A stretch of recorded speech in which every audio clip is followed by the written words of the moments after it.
Good morning. Hi, everybody. It's Monday. I have struggled with my car mirrors this morning. There's a lot of honking happening. It's definitely Monday. I don't know about you, but I feel like people are more honk ready on Mondays. That's a shimmy and a half. Monday. So it's an unusual day for me to do a recording, but I'm going out to Echo Park, Angelino Heights, whatever that is, and I'm going to go work on that client's books for a minute, and then I'm going to come home and work on more books because that's how I get paid. But you may have noticed that all I did was put up a video of a burning building, and I think at some point the video slips into slow-mo. I apologize. That was not the intention. So I was MIA last week because after the fire on the 4th of July, which I'm fine, my building is fine, that the fire was across the alley. I'll tell you that story in a second. But I got COVID.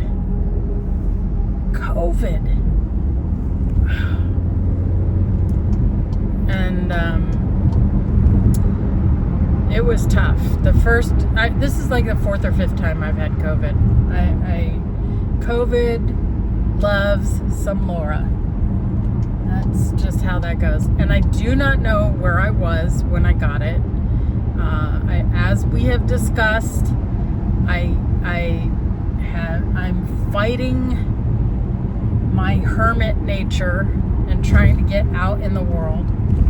So wherever I went, either I was exposed to somebody who did not know yet that they had COVID, did not believe in COVID, or had COVID and didn't give a rat's ass and was out in the world. Anyway, I would rank this version at probably number 2.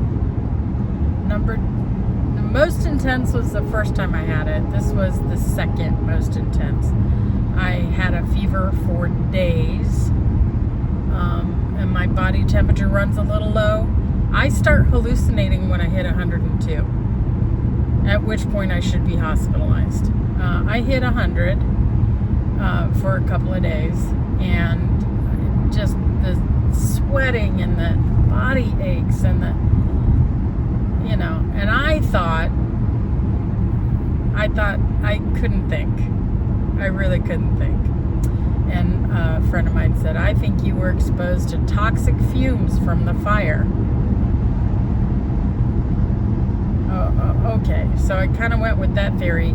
And then when I was calling off for one of my clients, he said, have you taken a COVID test?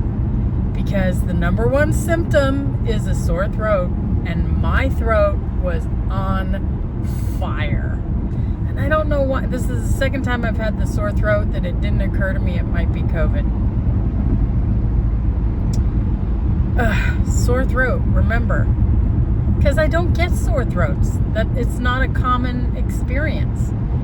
So, okay. And yeah, it's taken me a little more than a week to get over it. And I'm feeling fine. Maybe I'm a little tired, but COVID. One friend said, are we still doing that? Yes, baby. It's called an endemic. It went from pandemic, which you can squash, but if you don't squash it, it becomes endemic, which means you're stuck with it. So, there you have it. So, we've got colds, we got flu, we got AIDS, we got COVID. These are endemic. We failed to eradicate them when they first appeared. And the only two on that list that we can hang our heads about are the AIDS, because nobody gave a shit while it was a gay disease. Be careful, buddy. And then COVID, because people didn't believe in it. Ugh, so weird. Anyway, 4th of July. I need to talk to you about the cognitive dissonance I have experienced over the fireworks in my neighborhood. Let's start with, I fucking hate them. They're loud. They really favor the M80s. Man, do they love those. And they just rattle my teeth. They're startling. They're horrifying. They terrify my cats. I usually have to go to El Pollo Loco to get some chicken so I can bribe my little cat into eating, because she shuts down. Last year she went on a hunger strike for like 3 days and then started throwing up because she just had so much bile. And then I remembered the magic of El Pollo Loco. She can be bribed. So that's how that worked. This year she knew she was getting El Pollo Loco. So she was all for it right away. She's very smart that way. She knows certain kinds of things. So she knows she gets El Pollo Loco after the vet. She knows she gets El Pollo Loco on the 5th of July. And she knows if I scramble eggs, that if the orange cat isn't around, she can get a little bite of scrambled egg. And I'm not a person who feeds pets off the plate. I do not believe in feeding pets while you eat. You just train them to be moochers at that point, and competitors for your food. So it's a bad combo and a bad expectation. So I've been bad in this. She's 8 pounds, y'all. She's a little bitty thing, and a little bite of scrambled egg isn't going to hurt her. And she mostly smacks it around for a while. She really got to make sure she earns that scrambled egg. She's got to kill it first. So it's a pretty horrible experience watching your pet be in distress because your neighbors have to blow shit up. And you'll never explain to me why this is a fun experience for the blower-uppers. I don't get what the thrill is. I don't get why it's so exciting. There's definitely some sort of adrenaline rush that happens. I fully acknowledge that there's a cultural significance that I don't get. And it's okay. I don't have to get every piece of culture. I don't. I do have to respect, but I feel like this piece is not respectful to the peace of other people. Now, if it was up to me, I would designate, if I could do it, I don't know how this would happen. I would rent out the shopping lots, the parking lots at the grocery stores in these neighborhoods that are heavily impacted with the fireworks. And I would make it a safe place for you to blow up your fireworks. They'll have the fire department there, the police department there, block off so it's open, everybody could enjoy everybody's fireworks, because I think that's some of it too. I think that's like, look, my fireworks are so, check out my eggplant. Okay, I do think there's some of that in there. So, sad pants, you and your fireworks. I just think it's a teeny-peeny problem. I know that was so judgmental, but I don't get it. I don't get it. I don't get uni either. So, I don't get everything. Uni. Oh, well, it tastes like the ocean. Really? When I go in the ocean, I keep my mouth shut. I'm not going to pay $20 to put a piece of sloppy fish in my gob that tastes like the ocean. Makes no sense to me. You go ahead and enjoy it. Don't let me yuck your yum. I can go to the beach in half an hour and taste that uni without the expense. Okay, so, well, there's some weird marks on the freeway, Somebody really messed with that mirror. Flab nabbits. Anyway, so, usually for about 2 weeks, maybe 3 weeks before 4th of July, there's a billion explosions. It's the amuse-bouche of whatever is happening. The worst year was the year that there was the flood of fireworks that came over from Mexico that were illegal. Boy, were those some explosive mofos, and we had them for sure. And they usually line them up down the center of the street, and I live on a very narrow street that's parked up on both sides. So it's almost a one lane street. It's so narrow, and they put all these fireworks down the center. So when the firework is finished fireworking, there's still this smoldering. You see the of the dying embers coming up, and I've watched cars have to straddle it to drive down and I've been waiting for 10 years. When is the big accident going to happen? When is somebody's car going to explode? When is something going to catch on fire? This was the year, kids. This was the year. Because of the ice raids and the aggressive attack on Los Angeles by Washington, D.C., because I'm holding all of them responsible for this nonsense.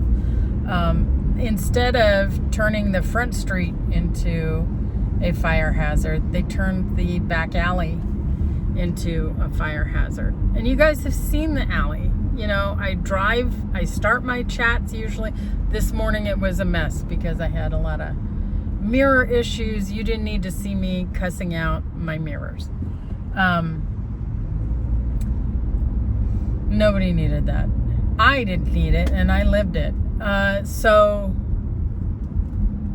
anyway, I'm trying to think about where I need to go next, because I took I made a different choice, and I have an effed up mirror.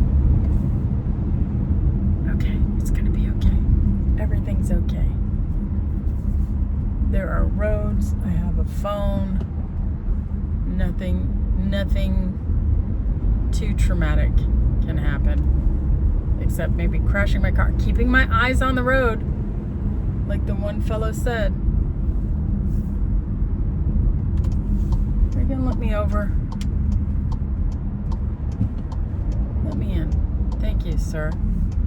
Thank you, you ungenerous person. Who then had to zip around because I slowed the roll. So anyway, I'm not the only one. I'm not the only one out here just trying to do the do. So anyway, there are no fireworks 2 weeks before, and I was starting to feel pretty happy about that for a second,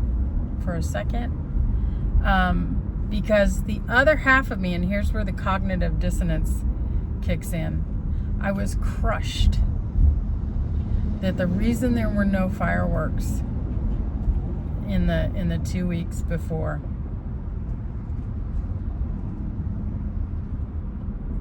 Was because people are living in fear. There was a brief second where I was like, well, maybe the neighbors moved. And then I thought, or maybe they were detained, or maybe they were deported. Ugh. It's a bad feeling. It's, I want to be happy. There's no fireworks. And instead, I'm sick to my stomach because there's no fireworks. And I hate the fireworks. But I hate what's happening to the people of LA more. So 4th of July, shake it off. 4th of July. And the neighbors, in an effort to protect themselves, have decided to blow off fireworks in the back alley. And it's 11:30. The fireworks have been going off since 6. I'm exhausted.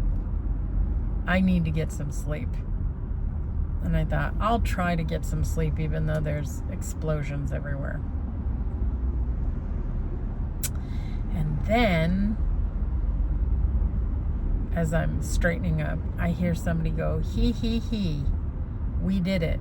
He, we did it. And then I heard somebody say, oh, damn, it moved the car. Okay, I have a car parked out where these fools were mucking about. So I decided to investigate. I can see what you're doing. I see you. Come on. Okay, I guess you need an engraved invitation. Don't hit me. It doesn't get any greener than that. That was the winning lottery ticket. Okay. So anyway, I go into the kitchen. The kitchen has 2 windows that overlook. My building was clearly built before this other building was built because, the views are terrible. It's basically view their parking garage and get a glimpse of the alley. So I round the corner into the kitchen and I get a glimpse of the alley, and it's obviously on fire. And I see these 3 nincompoops, 2 guys and a girl, and they're laughing and laughing and laughing, and they're panicking at the same time. And I can see they're pulling on the handles of the door of their car, and they're trying to figure out, are they going to jump at the car and drive away? I mean, they're really trying to figure out what they're going to do, and eventually they just run. They leave the car, they leave the fire, they leave the scene of the explosion crime. So I get my phone, I call 911. 911 is overwhelmed, and so I get a busy signal.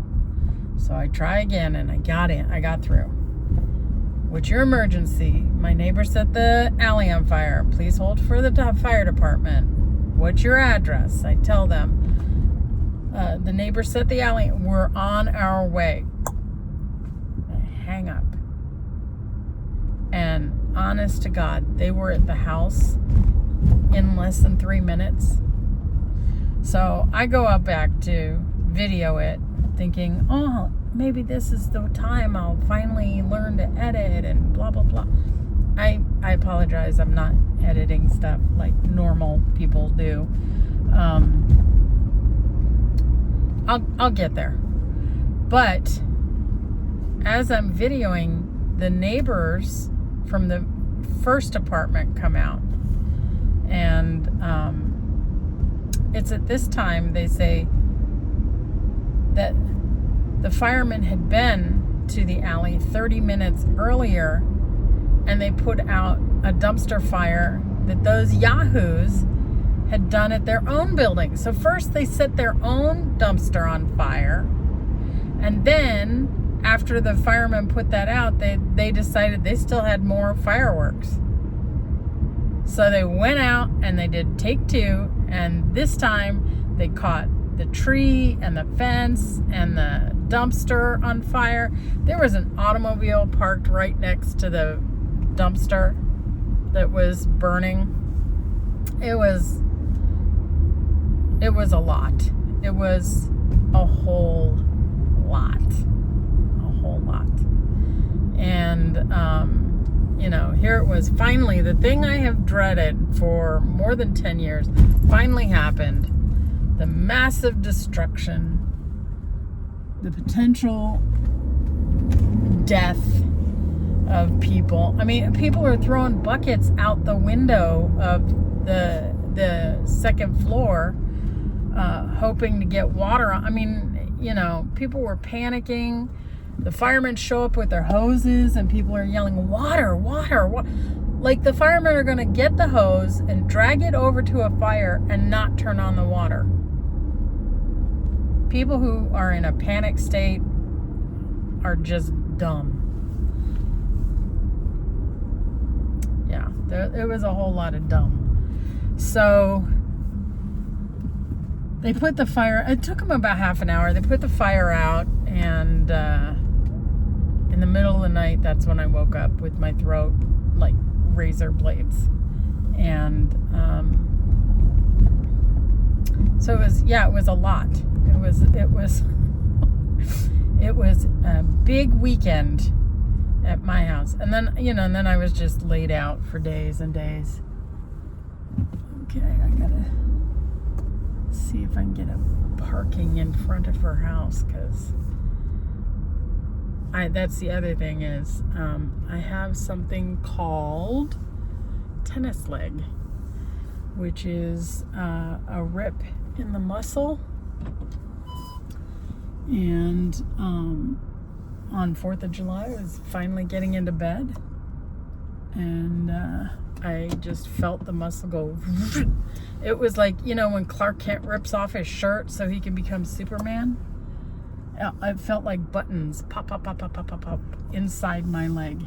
It was so gross.